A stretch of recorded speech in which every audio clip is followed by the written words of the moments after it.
নমস্কার বন্ধুরা, আজ আমি আপনাদের সাথে শেয়ার করব ঝিঙের একটি অসাধারণ রেসিপি। একঘেয়ে ঝিঙে খেয়ে বোর হয়ে গেলে এই ঝিঙে ভর্তা বা বাটাটা ট্রাই করতে পারেন। খুবই টেস্টি হয়। আমি ঝিঙেগুলো এরকম কেটে নিয়েছি, সাথে দিয়ে দিচ্ছি কাঁচা লঙ্কা, একটু ঝাল ঝাল হলেই ভালো হবে। সব ঝিঙে আমি এভাবে কেটে বেটে নিচ্ছি। এখানে আমি নুন ইউজ করছি না, আধাটা নামিয়ে রেখে এরপর এতে আমি একটা টমেটো দিয়ে দিয়েছি ঝিঙের সাথে, সেটাও একসাথে পেস্ট করে নিলাম। এখন ফ্রাইং প্যানে দিয়ে দিয়েছি সামান্য সর্ষের তেল, দিচ্ছি দুটো শুকনো লঙ্কা। শুকনো লঙ্কাগুলো একটু ভালো করে ভেজে নেব। শুকনো লঙ্কা থেকে যখন সুন্দর গন্ধ বেরোতে শুরু করবে তখন এতে দেবেন 1 চামচ কালো জিরে।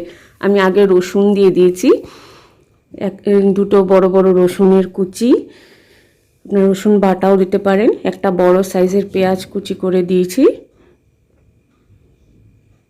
এগুলো দিয়ে হালকা ভেজে নেব। এই রেসিপিটা কি আপনারা আগে কখনো ট্রাই করেছেন? এটা খেতে কিন্তু অসাধারণ লাগে। হালকা ভেজে নিচ্ছি।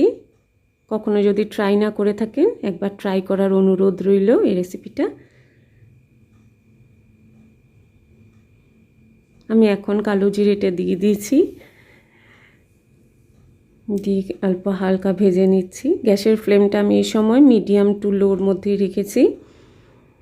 দিয়ে দিয়েছি লঙ্কার গুঁড়ো, হলুদ, ঝালটা আপনাদের স্বাদ অনুযায়ী দেবেন, কিন্তু আমি এই সময় নুন দিচ্ছি না। নুনটা কখন দিচ্ছি সেটা আমি বলে দিচ্ছি। এগুলো ভাজা হয়ে গেছে। এখন এতে আমি যে ঝিঙে টমেটো পেস্টটা করেছিলাম সেটা দিয়ে দিলাম। গ্যাসের ফ্লেমটা এই সময় আমি বাড়িয়ে দেব। বাড়িয়ে দিয়ে এটা মিক্স করে নিয়ে ভালো করে আমি এটা কভার করে তারপরে রান্না করব। কভার না করলে এটা গায়ে ছিটতে থাকবে, তাই কভার করে আমি এটা জলটা শুকানো পর্যন্ত অপেক্ষা করব। মাঝে মাঝে নাড়া দিয়ে দেব, না হলে নিচে লেগে যেতে পারে।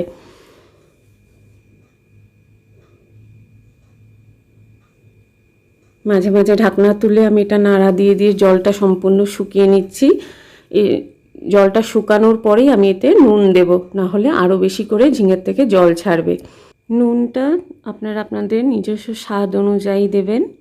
এটা জলটা শুকিয়ে গেছে, ভালো করে নাড়া দিয়ে দিচ্ছি যাতে নিচে লেগে না যায়।